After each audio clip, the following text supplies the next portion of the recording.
பிரியமானவர்களே, ஆண்டவராகிய இயேசு கிறிஸ்துவின் நாமத்தினாலே உங்கள் யாவரையும் அன்போடு கூட நான் வாழ்த்துகிறேன். ஆண்டவர் கிருபையாய் நமக்கு கொடுத்த இந்த புதிய நாளுக்காக முதலாவது நாம் ஆண்டவருக்கு நன்றி சொல்லுவோம்.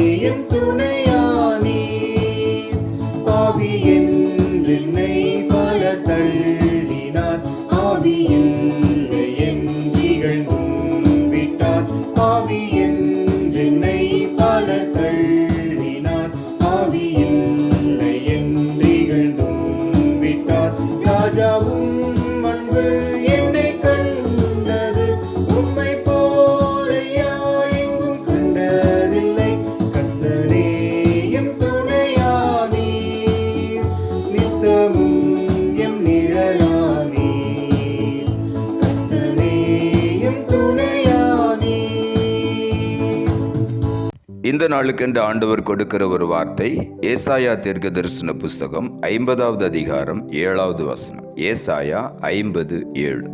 கர்த்தராகிய ஆண்டவர் எனக்கு துணை செய்கிறார், ஆகையால் நான் வெட்கப்படேன், நான் வெட்கப்பட்டு போவதில்லை என்று அறிந்திருக்கிறேன்.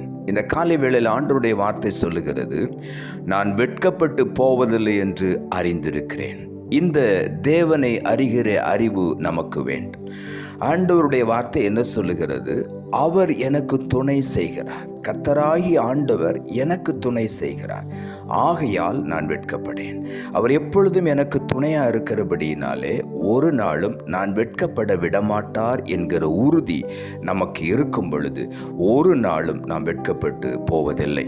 சங்கீதங்களின் புஸ்தகம் 46ஆம் அதிகாரம் 1 வசனம் சொல்லுகிறது, தேவன் நமக்கு அடைக்கலமும் பலனும் ஆபத்து காலத்தில் அனுகூலமான துணையுமானவர். எந்த சூழ்நிலைகளிலே ஆண்டவர் நமக்கு அனுகூலமான துணையாயிருக்கிறார் என்றால், ஆபத்து காலத்திலே ஆண்டவர் நமக்கு அனுகூலமான துணையாய் இருக்கிறார். நாம் முழுமையுமாய் ஆண்டவர் மேல் நம்பிக்கை வைக்கும் பொழுது தேவன் நமக்கு அடைக்கலமாய் இருக்கிறார், நமக்கு பலனாய் இருக்கிறார். அதே நேரத்தில் ஆபத்து நேரிடுகிற சூழ்நிலை வரும் பொழுது அவர் நமக்கு அனுகூலமான துணையாய் வந்து நம்மை தாங்குகிறார், காப்பாற்றுகிறார், தப்புவிக்கிறார். சங்கீதங்களின் புஸ்தகம் 63ஆம் அதிகாரம் 7ஆம் வசனம் சொல்லுகிறது, நீர் எனக்கு துணையாய் இருந்ததினால் உமது செட்டைகளின் நிழலிலே களி கூறுகிறேன் என்று தாவீது எழுதுகிறார். ஆண்டவர் எனக்கு துணையா இருக்கிறபடியினாலே என்னை சுற்றிலும் என்ன காரியங்கள் நடக்கிறது என்கிறதை குறித்த பயமே எனக்கு கிடையாது. அவர் எனக்கு துணையா இருந்ததினால் என்று எழுதுகிறார். ஆண்டவர் எனக்கு எப்பொழுதும் துணையா இருக்கிறபடியினாலே அவருடைய செட்டைகளின் நிழலிலே நான் களி கூறுகிறேன். ஆண்டவராகிய தேவன் எப்பொழுதும் என்னோடு கூட இருக்கிறார். நான் உன்னை விட்டு விலகுவதில்லை, உன்னை நான் கைவிடுவதில்லை என்று சொன்ன ஆண்டவர் எப்பொழுதும் என்னை சூழ்ந்திருக்கிறபடியினாலே எந்த சத்துருவின் கிரியைகளும் இந்த உலகத்தின் காரியங்களும் என்னை சேதப்படுத்த முடியாது, என்னை ஒருபோதும் கரைப்படுத்தி விட முடியாது. ஏனென்றால் கர்த்தர் எனக்கு அனுகூலமான துணையாயிருக்கிறார். அவருடைய செட்டைகளின் நிழலிலே நான் களி கூறுகிறேன். தாவீது 91ஆம் சங்கீதத்தில் எழுதும் பொழுது, உன்னதமானவருடைய மறைவில் இருக்கிறவன் சர்வ வல்லவருடைய நிழலில் தங்குவான் என்று எழுதுகிறார். இந்த காலை வேளையில உன்னதமான தேவனுடைய மறைவு, சர்வ வல்லவருடைய நிழல், அவருடைய செட்டையின் நிழலிலே நாம் இருக்கிறபடியினாலே நாம் எப்பொழுதும் களி கூர்ந்து ஆண்டவரை மகிமைப்படுத்தி கொண்டே இருக்கலாம். எதை குறித்த கவலை பாரம் நம்மை அழுத்தவே முடியாது. அந்த களி கூறுகிற அனுபவத்துக்குள்ளே நாம் ஒவ்வொருவரும் இந்த காலை வேளையில கடந்து வர வேண்டும் என்று ஆண்டவர் விரும்புகிறார். அதற்கு நம்முடைய உள்ளத்தின் ஆழத்தில் ஒரு நம்பிக்கை இருந்தால் போதும். கர்த்தராகி ஆண்டவர் எனக்கு எப்பொழுதும் துணை செய்து கொண்டே இருக்கிறார், ஆகவே நான் ஒரு நாள் வெட்கப்பட மாட்டேன், அவருடைய செட்டைகளின் நிழலிலே களி கூர்ந்து கொண்டே இருப்பேன் என்று சொல்லலாம். ஏசாயா தீர்க்க தரிசன புஸ்தகம் 41ஆம் அதிகாரம் 13ஆம் வசனம் சொல்லுகிறது, உன் தேவனாய் இருக்கிற கர்த்தராகிய நான் உன் வலது கையை பிடித்து பயப்படாதே, நான் உனக்கு துணை நிற்கிறேன் என்று சொல்லுகிறேன் என்று இங்கே ஏசாயா எழுதுகிறார். உன் தேவனாய் இருக்கிற கர்த்தராகிய நான் உன் வலது வலது கையை பிடித்து, இந்த காலை வேளையிலே நாம் ஒவ்வொருடைய வலது கையையும் கர்த்தர் பிடித்து கொள்ளுகிறார்.